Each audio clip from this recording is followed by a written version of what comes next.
ಮಾತಾಡಿದ್ರೆ ಸಮಸ್ಯೆ ನೋಡು. ಒಬ್ಬ ಗಂಡ ಹೊರಗ್ಲಿಂದ ಬಂದಂದ್ರೆ ಬೇಕು ಅಂತಾನೆ ಬರವ ಹಂಗೆ ಏನು ಮಾಡಕತ್ತೆ ಅಂತ ಹಿಂಗೆ ಟಬರ್ ಮಾಡ್ಕೊಂಡ ಬರವ. ಮತ್ತು ಅವ ಗಂಡ ಬೇಯಾಕತ್ತಾನ ಅಂತ ತಿಳ್ಕೊಂಡು ಹೆಣ್ತಾರ ಒಂದು ಸ್ವಲ್ಪ ಸಮಾಧಾನ ಇರಬೇಕಲ್ಲ. ಒಬ್ರು ಬೆಂಕಿ ಆದಾಗ ಒಬ್ರು ನೀರು ಆಗ್ಬೇಕಪ್ಪ ಆಟೋಮೆಟಿಕ್. ಮತ್ತು ಅದು ಬೆಂಕಿ ಆಗಿ ಅತ್ತಾಗಂತ ಹೊರಗೆ ಬರಕತ್ತಂದ್ರೆ ಅದಕ್ಕೆ ಮತ್ತೆ ಕೈಯಾಗ ಪೆಟ್ರೋಲ್ ಹಿಡ್ಕೊಂಡೆ ನೋಡೋಣ ಬಾ ಹೆಂಗೆ ಬರ್ತಿ ಅಂತ ತಿಳ್ಕೊಂಡು ಉಕ್ಕೊಂಡು ಕುಂತಾರೆ ದಗ್ ಗುರಿಯಾಗಿ ಚಲೋ ಆಕೈತೆ ಅದು. ಯಾವಾಗ ಅವ ಹೊರಗ್ಲಿಂದ ಬೇಕು ಅಂತ ಬರವ ಬೇಕು ಅಂತ ಬಂದ ಕೂಡಲೇ ಈಕೆ ಇಷ್ಟ ಕೊಂಡ ಮನ್ಯಾಗ ಕೆಲಸ ಮಾಡಿದ್ರೆ ನನ್ನೇ ಬೈತಿ ನೀನು ಅಂತ ತಿಳ್ಕೊಂಡು ಮತ್ತೆ ಈಕೆ ಕೌಂಟ್ರ್ ಕೊಡೋಕೆ ಚಲೋ ಆಗಿ ಹೆಣ್ತಿ. ಹಿಂಗೆ ಕೌಂಟ್ರಿಗೆ ಬೆಳೆದ ಕೌಂಟ್ರನ್ನ ಮಾತನ್ನೇ ಮುಗಿತಿದ್ದಿಲ್ಲ ಅದು. ನನಗೆ ನೀ ಬೇಯಂಗೆ ಅದೇ ಉಲ್ಟಾ ಅಂತ ತಿಳ್ಕೊಂಡು ಅವ ಜೋರು ಎರಡು ಕಪಾಳು ಹೊಡ್ಯಾವ. ಹಿಂಗೆ ದಿವಸ ನಡೀತಿತ್ತದು. ಹಿಂಗೆ ನಡೆದಾಗ ನೀವು ಭಾಳ ಹುಷಾರಿರ್ತೀರಿ ತಾಯಂದ್ರೆ. ಯಾವುದೋ ಒಬ್ಬರು ಸ್ವಾಮಿಗಳು ಪ್ರವಚನಕ್ಕೆ ಬಂದಾರ, ಅವ್ರ ಹತ್ರ ಹೋಗಿ ಏನು ಮಾಡಿದ್ರಿ ನಮ್ಮ ಯಜಮಾನಿಗೆ ಭಾರಿ ತ್ರಾಸ ಆಗಿ ಭಾರಿ ಕಷ್ಟ ಕೊಡ್ತಾನೆ ರೀ ನಮ್ಗೆ. ಕೆಲವು ಮಂದಿ ಇನ್ನೂ ಇಷ್ಟು ಮಜಾ ಇರ್ತಾರೆ. ಮೊನ್ನೆ ನಕ್ಟನ್ ಸರ್ ನಮ್ಮ ಮಠಕ್ಕೆ ಅಮಾವಾಸ್ಯೆ ದಿವಸ ಒಬ್ಬ ಹೆಣ್ಮಗಳು ಗಂಡನ ಕರ್ಕೊಂಬಂದಾಳ. ಅವ ಫಸ್ಟ್ ಹೆಣ್ಮಗಳು ನಮಸ್ಕಾರ ಮಾಡಿದ್ಲು.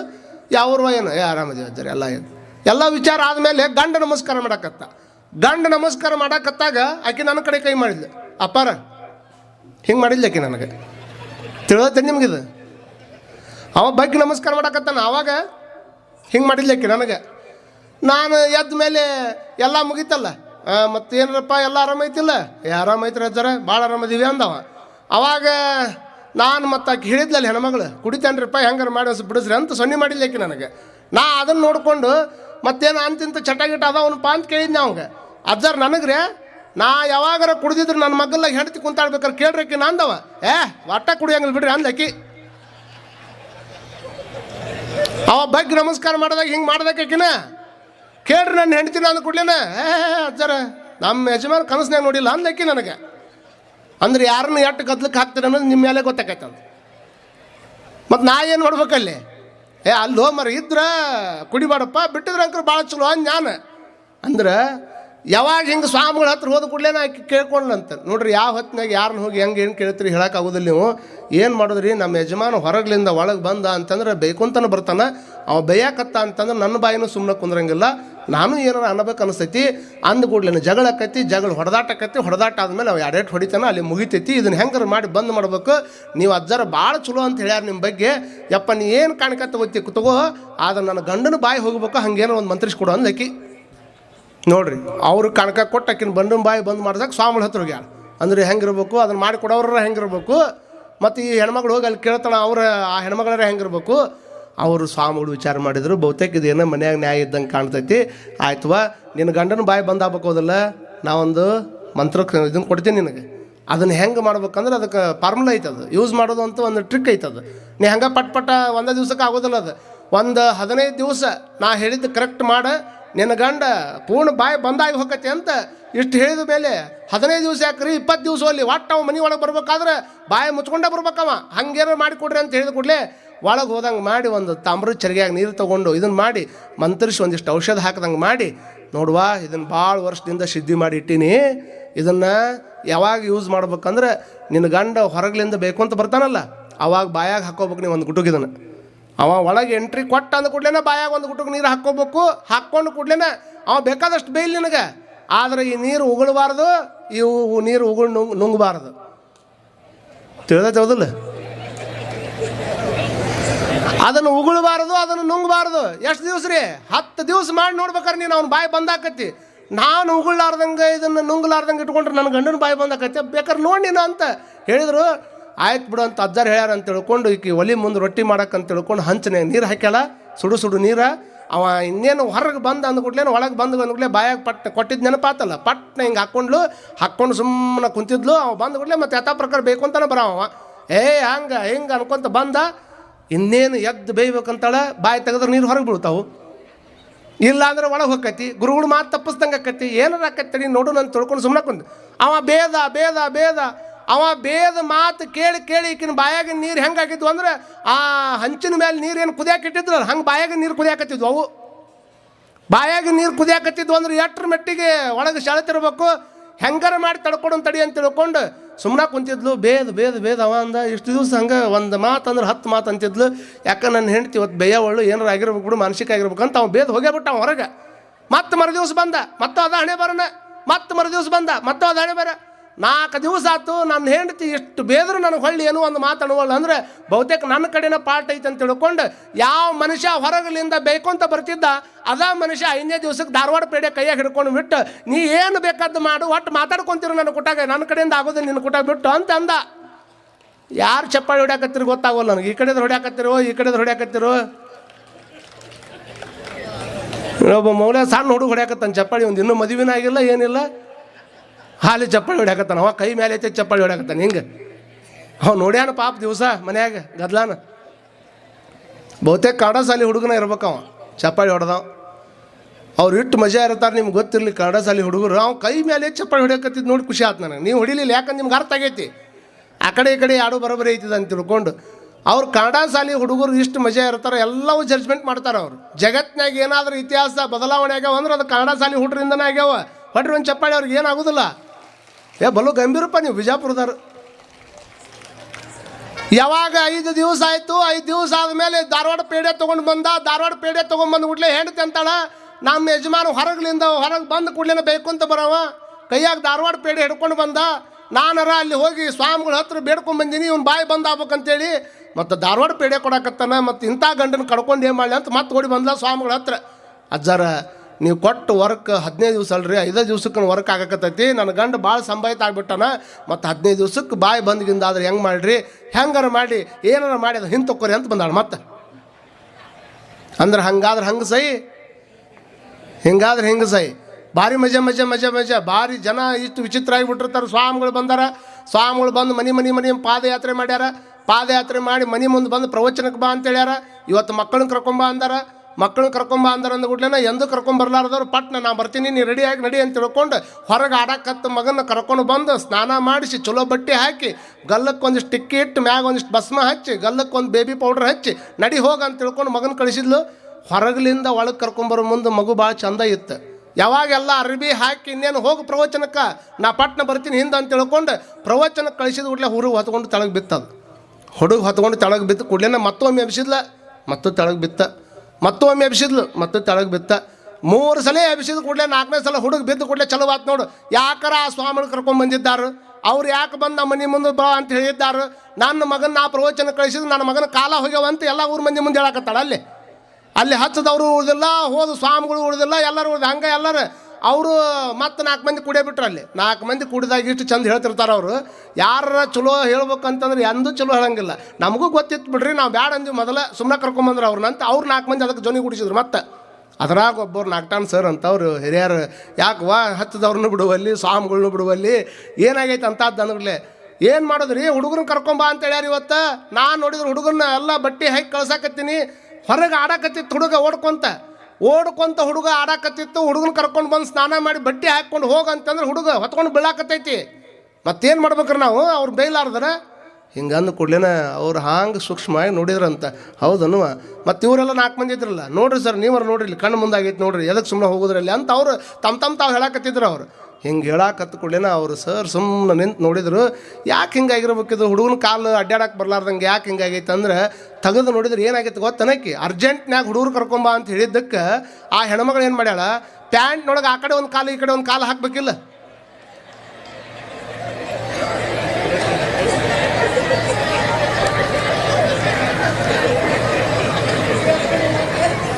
ತಿಳಿದೈತನ ಇವ ಏನು ಮಾಡ್ಯಾಳ ಹೇಳ್ರಿ. ಭಾರಿ ಶಾಣೆ ಇದ್ರಿ ಬಿಡ್ರಿ ಅವ್ರು ನೀವು. ಅರ್ಜೆಂಟಿನೊಳಗೆ ಯಾವ್ದು ಯಾ ಕಡೆ ಹಾಕ್ಬೇಕನ್ನೋದು ಗೊತ್ತಾಗ್ಲಾರ್ದ 2 ಒಂದ್ರಾಗ ಹಾಕಿ ಕಳಿಸ್ಯಾಳ. ಮತ್ತು ಅದೇನು ಹಾರಾಡ್ಕೊಂತ ಬರ್ತೈತೇನೋ ಹುಡುಗ, ಬಿದ್ಕೊಂತಾನೆ ಬರ್ಬೇಕನ್ನೋದು. ಏನು ಯವ್ವ ಹಿಂಗೆ ಮಾಡಿ ಅಂದ್ಬಿಡ್ಲೆ ಎಟ್ಟ ಅಲ್ಲಿ ಊರಿನವರು ದೊಡ್ಡವ್ರಿಗೆ ದಾನಮ್ಮನು ದೊಡ್ಡಕ್ಕೆ ಬಂದು ಸ್ವಾಮಿಗಳು ದೊಡ್ಡವ್ರು ಅಂತ ಮತ್ತೆ ಅಲ್ಲೇ ಬುದ್ಧಿ ಮಾತು ಚಲುವ. ಹಂಗೆ ಬಂದ್ರೆ ಹಂಗೂ ಸೈ, ಹಿಂಗೆ ಬಂದ್ರೆ ಹಿಂಗೂ ಸೈ ಅಂತ. ಹಂಗಲ್ಲ ನೋಡಿ. ಅವಾಗ ಸ್ವಾಮಿಗಳು ಹೇಳಿದ್ರಂತ, ನೋಡುವ ನಾನು ಯಾರಿಗ್ಯಾರು ಬಂದಾರಂತ ತಿಳ್ಕೊಂಡು ಕೆಟ್ಟದ್ದು ಮಾಡೋಕ್ಕೆ ಬಂದಿರತಕ್ಕಂಥ ಸ್ವಾಮಿ ಅಲ್ವಾ, ನಿನ್ನ ಮನೆಯಾಗಿರುವಂಥ ಪರಿಸ್ಥಿತಿಯನ್ನು ತಲೆಯಾಗಿಟ್ಕೊಂಡು ಅಲ್ಲೇನಾಗಿತ್ತು ನಾವು ವಿಚಾರ ಮಾಡಿಕೊಂಡೆ. ಇಬ್ಬರು ಬಾಯಿ ಮಾಡಿದ್ರೆ ಮನ್ಯಾಗ ಮಾತಿಗೆ ಮಾತು ಹತ್ತಿದ್ರೆ ಜಗಳ ಹತ್ತುವ. ಹಾಗಾಗಿ ನಾನು ನಿನಗೇನು ಬೇರೆ ಕೊಟ್ಟಿಲ್ಲ, ಒಂದಿಷ್ಟು ನೀರು ಕೊಟ್ಟೀನಿ, ನೀರಿನೊಳಗೆ ಭಸ್ಮದ ಪುಡಿ ಹಾಕಿ ಕೊಟ್ಟೀನಿ, ಅದು ನಿನ್ನ ಮಂತ್ರ ಅಂತ ತಿಳ್ಕೊಂಡಿದ್ದಿ. ನಿನ್ನ ಬಾಯಿ ಬಂದಾಗಿದ್ದಕ್ಕೆ ನಿನ್ನ ಗಂಡ ನಿನ್ನ ಪ್ರೀತಿ ಮಾಡಾಕತ್ತಾನೆ ಹೊರತಾಗಿ ನನ್ನ ಮಂತ್ರ ಆಗಲಿ ನನ್ನ ನೀರಾಗಲಿ ನಿನ್ನ ಕೆಲಸ ಮಾಡಿಲ್ವಾ. ಸದಾ ಕಾಲ ಗಂಡ ಮನೆಗೆ ಬಂದಾಗ ಒಂದಿಷ್ಟು ಸುಮ್ಮನೆ ಗಂಡು ಭಾಳ ಮಾತಾಡ್ತಿದ್ದಂದ್ರೆ ಹೆಂಡತಿ ಸುಮ್ಮನೆ ಇರಬೇಕು, ಹೆಂಡತಿ ಭಾಳ ಮಾತಾಡ್ತಿದ್ರು ಗಂಡು ಸುಮ್ಮನೆ ಇರಬೇಕು. ಅಗದಿ ಮತ್ತು ಹೊರಗೆ ಪರಗೆ ಎಲ್ಲ ಮಂದಿ ಮುಂದೆ ನಿಂತ್ಕೊಂಡು ಮನೆ ಮುಂದೆ ನೀವು ಒಳಗೆ ಹೋದಾಗ ನೀವು ಒಂದು ಸ್ವಲ್ಪ ಬದಲಾಗಬೇಕು. ಏನು ಅನ್ಬೇಕು, ಒಳಗೆ ಅಡುಗೆ ಮನೆಗೆ ಹೋದ್ರಲ್ಲ ಈ ಮನ್ಯಾಗ ನಂದೇನೈತಿ ಎಲ್ಲ ನಿಂದ ಅನ್ಬೇಕು ಅವ್ರಿಗೆ. ನಿಮ್ಗೆ ಹೇಳಕತ್ತೀನಿ ನನ್ನವ್ರ, ನಮ್ದು ಏನೈತಿ ಇದ್ರಾಗ ಎಲ್ಲ ನಿಂದು ಬಿಟ್ರೆ ಏನೈತಿ, ಎಲ್ಲ ನಿಂದ ಇದು ಏನು ಕಾಣ್ತೈತಿ ಎಲ್ಲ ನಿಂದ ನೋಡು ಅಂತ ಅವರು ಅಡುಗೆ ಮನೆಯಾಗಿದ್ದಾಗ ಅವ್ರಿಗೆ ಅನ್ಬೇಕು.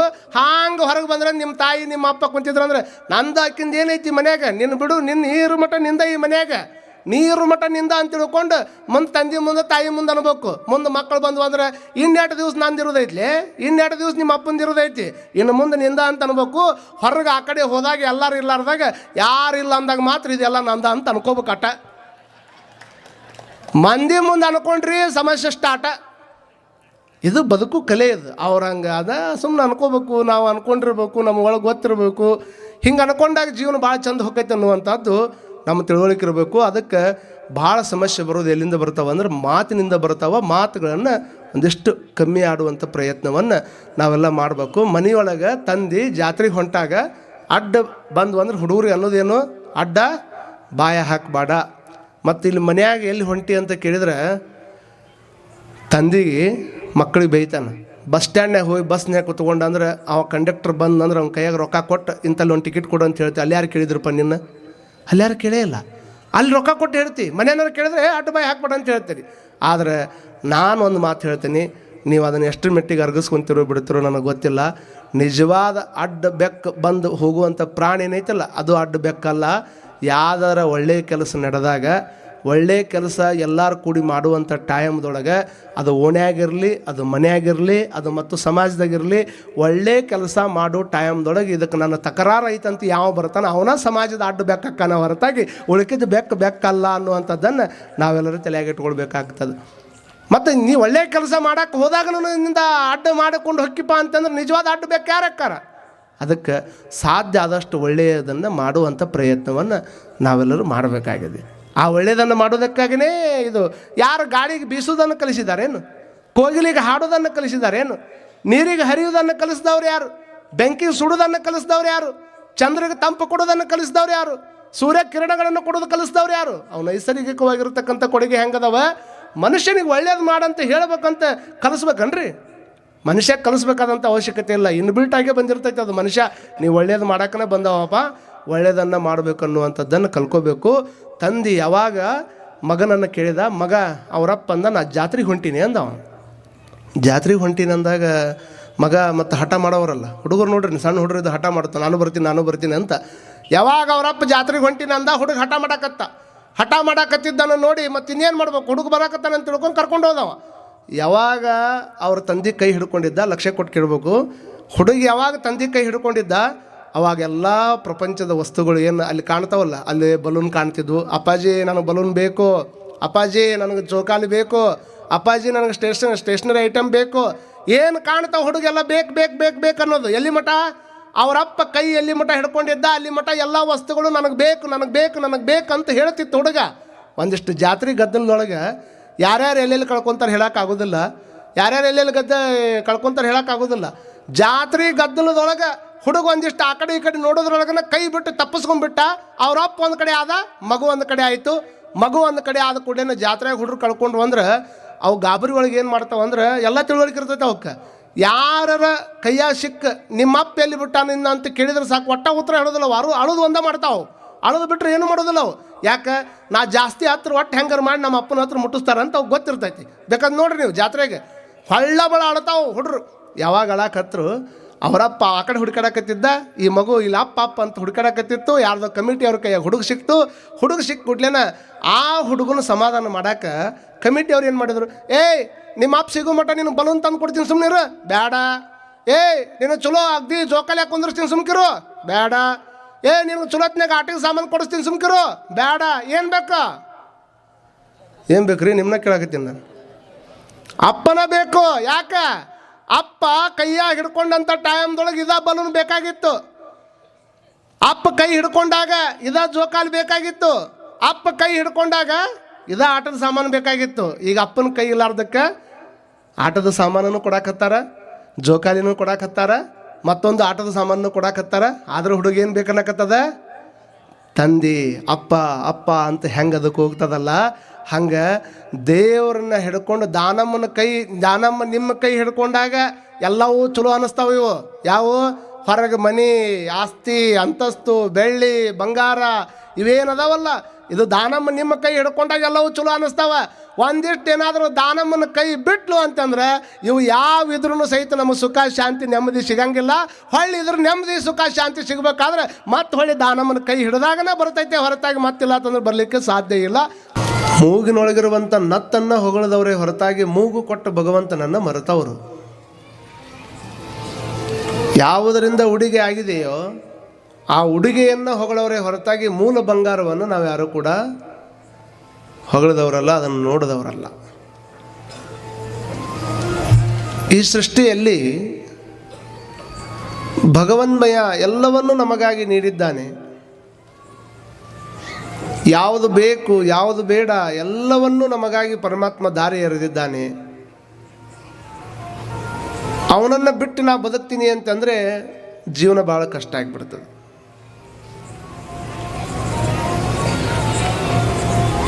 ತಂದೆ ಜಾತ್ರೆಗೆ ಹೊಂಟಿದ್ದ. ತಂದೆ ಜಾತ್ರೆಗೆ ಹೋಗುವಂಥ ಟೈಮ್ದೊಳಗೆ ಹುಡುಗರು ಬರ್ತಾವ. ಅಪ್ಪಾಜಿ ಎಲ್ಲಿ ಹೊಂಟಿ ಅಂತ ಕೇಳಿದ್ರೆ ಮನೆಯಾಗಿದ್ದವ್ರು ಸಿಟ್ಟು ಬರ್ತೈತಿ. ನಾನು ಎಲ್ಲಾದರೂ ಹೊರಗೆ ಹೊಂಟಾಗ ನಿನಗೆ ಅಡ್ಡ ಬಾಯಿ ಹಾಕ್ಬೇಡ ಅಂತ ಹೇಳಿಲ್ಲ ನಾನು ಅಂತಾರಿಲ್ಲ ಒಂದಿಷ್ಟು ಮಂದಿ ಮನ್ಯಾಗ. ಎಲ್ಲವೂ ಮೂಢನಂಬಿಕೆಗಳಲ್ಲ. ಮೂಢನಂಬಿಕೆಗಳಂತ ಎಲ್ಲವನ್ನೂ ಕರೆಯುವಂಗಿಲ್ಲ. ಹಂಗಂತ ತಿಳ್ಕೊಂಡು ಎಲ್ಲವೂ ಮೂಢನಂಬಿಕೆಗಳಲ್ಲ. ಮೂಢನಂಬಿಕೆ ಬೇರೆ, ಮೂಲ ನಂಬಿಕೆ ಬೇರೆ. ಕೆಲವೊಂದಿಷ್ಟು ಮೂಢನಂಬಿಕೆಗಳಿದಾವೆ, ಅದ್ರ ಬಗ್ಗೆ ನಾವು ವಿಚಾರ ಮಾಡಲೇಬೇಕು. ಹಂಗಂತ ಎಲ್ಲವೂ ಮೂಢನಂಬಿಕೆ ಅಂತ ಆಗೋದಿಲ್ಲ. ನಮ್ಮ ಹಿಂದಿನ ಹಿರಿಯರು ಏನೇ ಮಾಡಿಟ್ಟಿದ್ದಾರೆ ಅಂದ್ರೂ ಸಹಿತ ಅವರು ಮಾಡಿಟ್ಟಿರ್ತಕ್ಕಂತಹ ಆಚರಣೆ ಒಳಗೆ ಒಂದು ಅದ್ಭುತವಾಗಿರುವಂಥ ನಂಬಿಕೆಯನ್ನು ಇಟ್ಟಿರ್ತಾರೆ ಅವರು. ಅದ್ರ ಬಗ್ಗೆ ನಮಗೆ ತಿಳುವಳಿಕೆ ಇಲ್ಲಾರ್ದಕ್ಕೆ ನಾವೆಲ್ಲ ಮೂಢನಂಬಿಕೆ ಅನ್ಕೊಂತ ಎಲ್ಲದಕ್ಕೂ ಹೆಚ್ಕೊಂತ ಹೊಂಟ್ರೆ ಕಷ್ಟ ಆಗ್ತದೆ. ಭಾಳ ದಿವಸ ಮನೆ ಕದ ತೆಗೆದಿಲ್ಲ, ಭಾಳ ದಿವಸ ಮನೆ ಕದ ತೆಗಿಲಾರ್ದ ಮನೆ ಕಸ ಹೊಡೆದಿಲ್ಲ, ಮನೆ ಕದ ತೆಗೆದಿಲ್ಲ, ಪಟ್ನ ಕದ ತೆಗೆದುಬಿಟ್ಲೆ ಹಲ್ಲಿ ಮೈ ಮೇಲೆ ಬೀಳ್ತೈತಿ. ಪಟ್ನ ಫೋನ್ ಹಚ್ತಾನೆ, ಸ್ವಾಮಿ ಹಲ್ಲಿ ಮೈ ಮೇಲೆ ಬಿದ್ದೈತ್ರಿ ಅಂತ. ನನಗೊಬ್ಬ ಹಂಗೆ ಹಚ್ಚಿದ್ದ, ಅಜ್ಜವ್ರ ಹಲ್ಲಿ ಮೈ ಮೇಲೆ ಬಿದ್ದೈತ್ರಿ ಏನು ಮಾಡ್ಬೇಕು ಅಂದವ. ನಾ ಕೇಳಿದೆ ಯಾವಾಗ ಬಿತ್ತದು? ಎಲ್ರಿ ಕದ ತೆಗೆದುಬಿಟ್ಲೆ ಬಿದ್ದೈತಿ ಅಂದವ. ಹಲ್ಲಿ ನಿನ್ನ ಮೇಲೆ ಬಿದ್ದೈತಿ, ಅದ್ರ ಬಾಳೆ ಬಚ್ಚಾಗೈತಪ್ಪ, ನೀ ಏನಾರ ಹಲ್ಲಿ ಮೇಲೆ ಬಿದ್ದಿದ್ರೆ ಹಲ್ಲಿ ಪುಣಿತಿತಿ ಆಕೈತೆ ಅಂದ್ ನಾನು. ಭಾಳ ದಿವಸ ಆದಮೇಲೆ ಮತ್ತು ಅವು ಇರುವಲ್ಲ, ನಮ್ಮ ಕುಟಾಗ ಇರುವಲ್ಲ ಅವು ಪ್ರಾಣಿಗಳು, ಅವು ಬಿದ್ದೈತೆ ಅಂತ ತಿಳ್ಕೊಂಡು ನೀನು ಅದ್ರ ಬಗ್ಗೆ ವಿಚಾರ ಮಾಡ್ಕೊತ ಕುಂದ್ರು ಹಂಗಿಲ್ಲ. ಒಂದಿಷ್ಟು ಮೂಢನಂಬಿಕೆಗಳದಾವ, ಅದ್ರ ಬಗ್ಗೆ ದೂರ ಇರ್ಬೇಕು ನಾವೆಲ್ಲ. ಈಗ ಇನ್ನೂ ಒಂದು ಮಾತು ಹೇಳ್ತೀನಿ ನಾನು ನಿಮಗೆ, ಇಷ್ಟೆಲ್ಲ ನೀವು ಪ್ರಜ್ಞಾವಂತರಿದ್ದೀರಿ, ಇಷ್ಟ ಹಾಕೊಂಡ ನಿಮಗೆ ತಿಳುವಳಿಕೆ ಐತಿ, ಅಗದಿ ನೀವು ಗೂಗಲ್ನಾಗ ಎಲ್ಲವನ್ನು ತಿಳ್ಕೊಳ್ಬಲ್ರಿ. ರಾತ್ರಿ ಯಾರಾದರೂ ಮಾರ್ಕೆಟ್ನಿಂದ ಒಬ್ಬ ಯಾವನ ಕಾಯಿಪಲ್ಲೆ ತೊಗೊಂಡು ಹೊಂಟಾನ. ಕಾಯಿಪಲ್ಲೆ ತೊಗೊಂಡು ಹೊಂಟಿದ್ನಲ್ಲ, ರಾತ್ರಿ ಬರ್ಬೇಕಾದ್ರೆ ಅವ್ನ ಚೀಲ ಹರಿದಿದ್ದ ಚೀಲಾಗಿಂದ ಒಂದು ಲಿಂಬೆ ಹಣ್ಣಿ ಮನೆ ಮುಂದೆ ಬಿದ್ದೈತಿ. ಎದಕ್ಕೆ ನಾಗಕತ್ತೀರಿ ನೀವು? ಅವರ ತಿಳಿದೈತೆ ಹೌದಿಲ್ಲ ನಿಮ್ಗೆ? ಅವ ಏನು ಇಡ್ಬೇಕಂತ ಇಟ್ಟಿಲ್ಲ, ಸುಮ್ಮನೆ ಕಾಯಿಪಲ್ಲೆ ಚೀಲದಾಗಿರುವಂಥ ಲಿಂಬೆಹಣ್ಣು ಹರಿದು ಬಿದ್ದೈತಿ. ಹರಿದು ಬಿದ್ದಾಗ ಆ ಲಿಂಬೆಹಣ್ಣು ಉಳ್ಕೊಂತ ಯಾರ ಪಾಪ ಮನೆ ಮುಂದೆ ರಂಗೋಲಿ ಹಾಕಿ ಚಂದಾಗ ಕೆಂಪು ರಂಗೋಲಿ ಹಾಕಿ ಪೂಜೆ ಮಾಡ್ಯಾರ. ಆ ಪೂಜೆದಾಗನ ಹೋಗಿ ಅದು ರಂಗೋಲಿ ಒಳಗೆ ಅದು ಕುಡ್ಕೊಂಡೈತಿ. ಕೆಂಪದ್ರಾಗ ಹೋಗಿ ಲಿಂಬೆಹಣ್ಣು ಕೊಡ್ಕೊಂಡು ಅದನ್ನೇನಾದರೂ ಮುಂಜಾನೆ ಬಾಗಿಲ ತೆಗೆದು ನೋಡಿದ್ರೆ ಅಂದ್ರೆ ಅಪ್ಪಿ ತಪ್ಪಿ ಕಾಲು ಹೊರಗೆ ಇಡ್ತೀರ ಹೆಂಗೆ ನೀವು? ಒಂದು ಲಿಂಬೆಹಣ್ಣು ನಿಮ್ಮನ್ನು ಮನೆಯಿಂದ ಹೊರಗೆ ಬರಲಾರ್ದಂಗೆ ನೋಡ್ಕೊತೈತೆ ಅಂದರೆ ನಮ್ಮ ಮನಸ್ಸುಗಳು ಹೆಂಗದವ ಅನ್ನುವಂಥದ್ದನ್ನು ವಿಚಾರ ಮಾಡ್ಕೋಬೇಕು ನಾವು. ಲಿಂಬೆಹಣ್ಣು ಕೆಲಸ ಮಾಡೋದಿಲ್ಲ ಅಂತಲ್ಲ, ಕೆಲಸ ಮಾಡ್ತೈತಿ ಅದು ಲಿಂಬೆಹಣ್ಣು. ಆದರೆ ಎದಕ್ಕೆ ಮಾಡ್ತೈತಿ? ನಿಮಗೇನಾದರೂ ಹೊಟ್ಟೆ ಸಮಸ್ಯೆ ಇತ್ತು ಅಂತಂದ್ರೆ ಹೊಟ್ಟೆ ಒಳಗೆ ಆಯುರ್ವೇದಕ್ಕೆ ದೊಡ್ಡ ಔಷಧ ಅದು. ಲಿಂಬೆಹಣ್ಣಿನೊಳಗೆ ಒಂದು ದೊಡ್ಡ ಶಕ್ತಿ ಐತಿ ನೋಡ್ರಿ. ಅದರೊಳಗೆ ಪರಮಾತ್ಮ ಎಂಥದ್ದು ಒಂದು ಶಕ್ತಿ ಕೊಟ್ಟ ನೋಡ್ರಿ. ಒಂದು ಗಿಡದಾಗ ಸಿಹಿ ಗಿಡ ಹುಟ್ಟುತ್ತದೆ, ಸಿಹಿ ಹಣ್ಣು ಹುಟ್ಟುತ್ತದೆ, ಇನ್ನೊಂದು ಕಡೆ ಹುಳಿ ಹುಟ್ಟುತ್ತದೆ, ಇನ್ನೊಂದು ಕಡೆ ಕಹಿ ಹುಟ್ಟುತ್ತದೆ. ಒಂದ ಭೂಮಿ ಐತಿ, ಒಂದ ಗಾಳಿ ಐತಿ, ಒಂದ ಬಿಸಿಲು ಐತಿ, ಒಂದ ನೆಲ ಐತಿ, ಒಂದ ನೀರು ಹಾಕದ. ಆದರೂ ಸಹಿತ ಅವನ ಫಲಗಳು ಎಷ್ಟು ದೊಡ್ಡವು ಅಂತಂದ್ರೆ ಬಾಣಸದ ಮನೆ, ಅಚ್ಚಿನ ಮೊಳೆ. ಬಾಣಸದ ಮನೆ ಇದು ಜಗತ್ತಲ್ಲ. ನಮ್ಮ ಮನ್ಯಾಗ ನಾವು ಭಾಳ ಚಲೋ ಅಡುಗೆ ಮಾಡೀವಿ ಅಂತಂದ್ರೆ ಅಲ್ಲಿದೊಂದಿಷ್ಟು ಇಲ್ಲಿದೊಂದಿಷ್ಟು ಯೂಟ್ಯೂಬ್ನಾಗ ನೋಡಿಕೊಂಡು ಭಾಳ ಚಂದ ನಾವು 3-4 ಥರ ಅಡುಗೆ ಮಾಡೋಕೆ ಕಲ್ತಿರ್ಬೋದು. ಆದರೆ ಎಲ್ಲ ಅಡುಗೆ ಮಾಡೋದು ಎಲ್ಲಿಂದ ಮಾಡ್ತೀವಿ? ಏನು ಭೂಮಿಯಾಗ ಬೆಳೆದೀವಿ ಅದನ್ನು ತೊಗೊಂಡು ಅಡುಗೆ ಮಾಡ್ತೀವಿ. ಹಲವಾರು ಥರ ಅಡುಗೆ ಮಾಡೋಕೆ ನಮಗೆ ಬರ್ತೈತೆ ಅಂತಂದ್ರೆ ಹಲವಾರು ಥರದ ಕಾಳು ಕಡಿಗಳನ್ನು ಭಗವಂತ ನಮಗಾಗಿ ಕೊಟ್ಟಾನಂದ್ರೆ ಬಾಣಸದ ಮನೆ ಅವಂದು ಎಷ್ಟು ದೊಡ್ಡ ಮನೆ ಐತಿ. ನಮ್ಮ ಮನ್ಯಾಗ ನಾವು ಯಾರಿಗಾದರೂ ಅಡುಗೆ ಕೊಟ್ಟು ಕಳಿಸ್ಬೇಕಂದ್ರೆ ಚಂದ ಪ್ಯಾಕ್ ಮಾಡಿ ಕಳಿಸ್ತೀವಿ. ನಮ್ಮ ಪ್ಯಾಕಿಂಗ್ ಎಷ್ಟೊತ್ತಿನ ಮಟ್ಟ ಇರ್ತೈತಿ. ಮುಂಜಾನೆ ಮಾಡಿದ ಅಡುಗೆ ನಾಳೆ ಮುಂಜಾನೆ ತಿನ್ನಕ್ಕೆ ಹೋದ್ರೆ ವಾಸನೆ ಬಂದು ಹೋಕೈತಿ. ನಮ್ಮ ಪ್ಯಾಕಿಂಗ್ ಇದೆ. ಆದರೆ ಭಗವಂತನ ಪ್ಯಾಕ್ ಎಷ್ಟು ದೊಡ್ಡದೈತಿ ಅಂತಂದ್ರೆ, ನೀವು ನೋಡ್ರಿ, ಸೇಬು ಹಣ್ಣಿನ ಮೇಲಿರುವಂಥ ಶಿಪ್ಪಿ ಎಷ್ಟು ಚಂದ ಐತಿ, ಬಾಳೆ ಹಣ್ಣಿನ ಮೇಲಿರುವಂಥ ಶಿಪ್ಪಿ ಎಷ್ಟು ಚಂದ ಐತಿ, ಮಾವಿನ ಹಣ್ಣಿನ ಮೇಲಿರುವಂಥ ಪ್ಯಾಕಿಂಗ್ ಎಷ್ಟು ಚಲೋ ಐತಿ ಭಗವಂತ. ಅಂದರೆ ನಾವು ಪ್ಯಾಕಿಂಗ್ ಮಾಡಿದ್ರೆ 3 ದಿವಸ ಆದಮೇಲೆ ತಡೆಯಂಗಿಲ್ಲ ಹಣ್ಣು. ನ್ಯಾಚುರಲ್ ಹಣ್ಣಾಗಿರುವಂಥ ತೊಗೊಂಡು ಹೋಗಿ ಮನ್ಯಾಗ ಇಟ್ಟರೆ 15 ದಿವಸ ಆದರೂ ಕೆಡಲಾರ್ದಂಗೆ ಪ್ಯಾಕ್ ಮಾಡಿ ಕಳಿಸ್ಯಾನಲ್ಲ ಭಗವಂತ. ಅವನು ಪ್ಯಾಕಿಂಗ್ ಎಷ್ಟು ದೊಡ್ಡದಿರ್ಬೇಕು ಅನ್ನುವಂಥದ್ದನ್ನು ಅವಾಗ ನೆನಪು ಮಾಡ್ಕೊತಿರ್ಬೇಕು ನಾವೆಲ್ಲ. ಇದು ಭಗವಂತನ ಕೊಡುಗೆ. ಬಾಣಸದ ಮನೆ ಅಚ್ಚಿನ ಮೊಳೆ. ಇಲ್ಲೆಲ್ಲ ಒಬ್ಬರಂಗೆ ಒಬ್ರು ಯಾರು ಇಲ್ಲ ನಾವು ಎಲ್ಲರೂ ಡಿಫ್ರೆಂಟಾಗಿನೇ ಅದೀವಿ. ಒಬ್ಬರಂಗೆ ಒಬ್ರು ಯಾರು ಇಲ್ಲ. ನನ್ನ ಧ್ವನಿನ ಬೇರೆ ಐತಿ, ನಿಮ್ಮ ಧ್ವನಿನ ಬೇರೆ ಐತಿ. ಮೈಕ್ ಒಂದೇ ಐತಿ ಕರೆ. ಈ ಮೈಕ್ನಾಗ ನಾವು ಹಾಡಿದ್ರೆ ಸಂಗು ಪಾಟೀಲ್ರು ಹಾಡ್ದಂಗೆ ಆಗೋದಿಲ್ಲ, ಅವ್ರು ಹಾಡಿದ್ರೆ ನಾ ಹಾಡ್ದಂಗೆ ಆಗೋದಿಲ್ಲ. ಎಂಥ ಧ್ವನಿ ಪೆಟ್ಟಿಗೆ ಒಳಗೆ ಎಂಥದ್ದೊಂದು ಇಟ್ಟಿರ್ಬೇಕು ಭಗವಂತ. ನನ್ನ ಪೆಟ್ಟಿಗೆ ಒಳಗೆ ಎಂಥ ಸ್ವರ ಇಟ್ಟಿರ್ಬೇಕು, ನಿಮ್ಮ ಧ್ವನಿ ಪೆಟ್ಟಿಗೆ ಒಳಗೆ ಎಂಥ ಸ್ವರ ಇರಬೇಕು. ಇನ್ನು ಕೆಲವು ಮಂದಿ ಮಾತಾಡಿದ್ರೆ ಅಲ್ಲಿ ನಿಂದ್ರಬಾರ್ದು, ಎದ್ದು ಹೋಗೇ ಬಿಡ್ಬೇಕು ಆ ಕಡೆ. ಅಂಥ ಧ್ವನಿ ಪೆಟ್ಟಿಗೆನೂ ಅದಾವು. ಕೆಲವು ಮಂದಿ ಮಾತಾಡಿದ್ರೆ ಮನೆ ಒಳಗೆ ದೀಪ ಹತ್ತಾವ, ಇನ್ನು ಕೆಲವು ಮಂದಿ ಮಾತಾಡಿದ್ರೆ ಮನ್ಯಾಗ ಬೆಂಕಿ ಹತ್ತಾವ. ಬೆಂಕಿ ಹಚ್ಚುವಂಥ ಮಾತುಗಳನ್ನು ಎಂದೂ ಕೂಡ ಆಡಲಿಕ್ಕೆ ಹೋಗಬಾರ್ದು. ಯಾವ ಮಾತಿನಿಂದ ಮನೆಯೊಳಗೆ ದೀಪ ಹತ್ತದ, ನಮ್ಮ ಮಾತಿನಿಂದ ನಿಮ್ಮ ಮನೆಗೆ ಶಾಂತಿ ಸಿಗಬೇಕೇ ಹೊರತಾಗಿ, ಮಾತಿನಿಂದ ಒಂದೇನಾದರೂ ನಿರ್ಮಾಣ ಆಗಬೇಕೇ ಹೊರತಾಗಿ ನಿರ್ನಾಮ ಆಗಬಾರ್ದು. ಇದನ್ನು ತಲೆಗಿಟ್ಟು ಹೋಗ್ಬೇಕು ನಾವೆಲ್ಲ. ಅಂಥ ಮಾತುಗಳನ್ನು ನಾವು ಪದೇ ಸಮಾಜದೊಳಗೆ ಆಡಬೇಕಾಗ್ತದೆ. ನಾವು ಆಡುವ ಮಾತು ಹೀಗಿರಲಿ ಗೆಳೆಯ, ಮೃದು ವಚನವು 3 ಲೋಕ ಗೆಲ್ಲುವುದು ತಿಳಿಯ, ಮೌನ ಮೊಗ್ಗೆಯ ನಡೆದು ಮಾತೊಂದು ಹೊರಬರಲಿ, 3 ನಿಮಿಷದ ಬಾಳ ಗಮಗಮಿಸುತ್ತಿರಲಿ ಅಂತ ತಿಳ್ಕೊಂಡು ಚನ್ನವೀರ ಕಣ್ಣಿಯವರು ಹೇಳ್ಯಾರ. 3 ನಿಮಿಷದ ಬಾಳ ಘಮಘಮ ಅನ್ನಬೇಕಲ್ಲ ಅದು. 3 ನಿಮಿಷದ ಒಂದು ಮಲ್ಲಿಗೆ ಹೂವಿನ ವಾಸನೆ ಬಗ್ಗೆ ಹೋಗಿ ನಿಂತಿರ್ರಿ. ಮಲ್ಲಿಗೆ ಹೂವಿನ ಮಗ್ಗಲಿಗೆ ಹೋಗಿ ನಿಂತಾಗ ಯಾರಿಗೆ ಆನಂದ ಆಗೋದಿಲ್ಲ ರೀ? ಅವರ ಆನಂದ ಆಕೈತಿಲ್ಲ ನಿಮಗೆ? ಎಷ್ಟು ಖುಷಿ ಅನ್ನಿಸ್ತೈತಿ. ಮಲ್ಲಿಗೆ ಹೂವಿನ ಮಗ್ಗಲಿಗೆ ನಿಂತಾಗ ಹೆಂಗೆ ಆನಂದ ಆಗ್ತದೆ, ಹಂಗೆ ನೀ ಮಾತಾಡುವಂಥ ಮಾತುಗಳನ್ನ ಕೇಳಿದಾಗ ಮಲ್ಲಿಗೆ ಹೂವಿನ ವಾಸನೆ ತೊಗೊಂಡಾಗ ಹೆಂಗೆ ಆನಂದ ಆಗ್ತದಲ್ಲ, ನಿನ್ನ ಬಾಯಾಗ ಬರುವಂಥ ಸ್ವರಗಳ ಮಾತುಗಳನ್ನ ಕೇಳಿದಾಗಲೂ ಸಹಿತ ಕಿವಿಗಟ್ಟ ಆನಂದ ಆಗಬೇಕು. ಅಂಥ ಮಾತಿಗೆ ಆನಂದ ಬೆಲೆ ಐತೆ ಹೊರತಾಗಿ ಮತ್ತು ಅವ ಬಂದು ಮಾತಾಡಿದ ಅಂತಂದ್ರೆ ಅಲ್ಲಿ ಜಗಳ ಹತ್ತೈತಿ, ಅಲ್ಲಿ ಮತ್ತೊಂದು ಆಕೈತಿ ಅಂತಂದ್ರೆ ಅಂಥ ಮಾತುಗಳಿಗೆ ಎಂದೂ ಕೂಡ ಕಿಮ್ಮತ್ತು ಬರಲಿಕ್ಕೆ ಸಾಧ್ಯ ಇಲ್ಲ.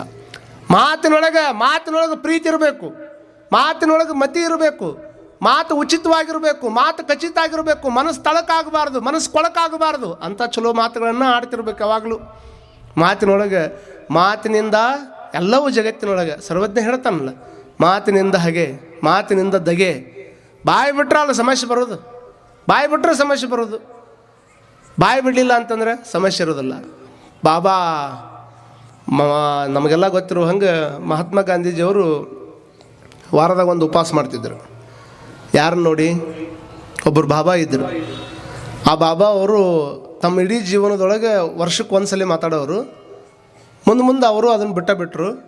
ತಾವು ಇಡೀ ಜೀವಮಾನದೊಳಗೆ ಒಟ್ಟ ಮಾತಾಡಲೇ ಇಲ್ಲ ಅವರು. ಅವ್ರನ್ನ ದರ್ಶನಕ್ಕೆ ಹೋದಾಗ ಅವ್ರಿಗೆ ಅನ್ನಿಸ್ತು, ಹಾಗಾದ್ರೆ ಮೌನಕ್ಕಿಂತದ್ದು ಒಂದು ದೊಡ್ಡ ಶಕ್ತಿ ಐತಂದ್ರೆ ನಾನು ಇನ್ಮೇಲಿಂದ ಮಾತಾಡೋದಿಲ್ಲ ಅಂತ ತಿಳ್ಕೊಂಡು ವಾರದಾಗ ಒಂದು ದಿವಸ ಮೌನವನ್ನು ಮಹಾತ್ಮ ಗಾಂಧೀಜಿಯವ್ರು ಮಾಡಕತ್ತರು. ನೀವು ಸಹಿತ ಮನ್ಯಾಗಿದ್ದಾಗ ಒಂದಿಷ್ಟು ಅವಾಗ ಮೌನ ಮಾಡ್ತಿರ್ಬೇಕು. ಯಾಕಂತಂದ್ರೆ ಮನ್ಯಾಗ ಸಮಸ್ಯೆ ಬರೋದು ಯಾವಾಗ ಬರ್ತಾವಂತ ಮಾಡ್ರಿ ನೀವು.